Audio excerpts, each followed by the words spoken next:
Congressman Cantor, let's look at some of the exit polls from Tuesday night. Back in 2004, the same percentage of voters, 37%, identified themselves as Republicans and Democrats. Tuesday, Democrats had a 7-point advantage. And look at these voting blocks. Mr. Obama did 14 points better among Hispanics than John Kerry did, +8 among people making more than $100,000 a year, +12 among young voters.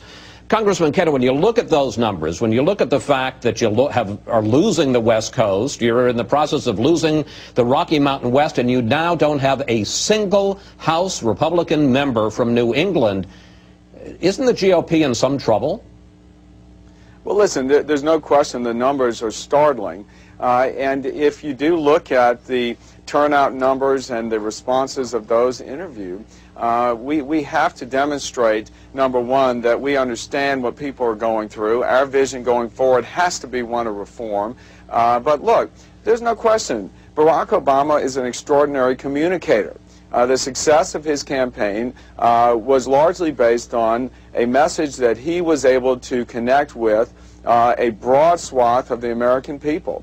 And there's no question that the Republican Party has got to stop doing things the way they've always done them. We were doing things that we've been doing for the last 10 years. The incredible innovation and use of technology that the Obama campaign and the Democrats employed is stunning. We're going to have to change. The Republican Party will have to begin to adapt those innovations and that technology to make sure that we can reach out to the increasing diverse population of this country. Forgive me, Congressman Pence, an awful lot of what Congressman Cantor just said was what John McCain was saying, and the public rejected it. I mean, those were the issues on which this campaign was fought. I don't think this was just all about the charm of Barack Obama. I think there were some issues involved here as well. How do you come up with a new message that will resonate in the parts of the country, and I'm talking about New England, the far west, the Rocky Mountain West, where people are beginning to tune you out? I had Karl Rove on election night, and he said, it's not enough to just go back and say, well, we're the party of Ronald Reagan.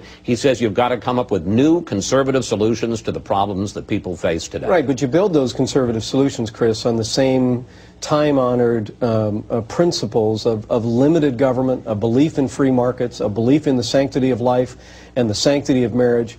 You look at those social issues, Chris. You know, there were 3 state referendums on marriage. All 3 of them carried, I think, in Florida, California, and Arizona. You know, the vitality of the conservative movement around the country is very real. I don't think we should draw any broad conclusions, as Eric said, about a big realignment. You know, what do you do, as I say, to speak to people to say we can solve your problems better than the Democrats? Well, I think, number one, I like your question because I think being in the minority in the House and Senate for 2 years, what we've learned is we've got to speak to the American people. What we've learned is that a minority of conservatives in the House plus the American people equals a majority.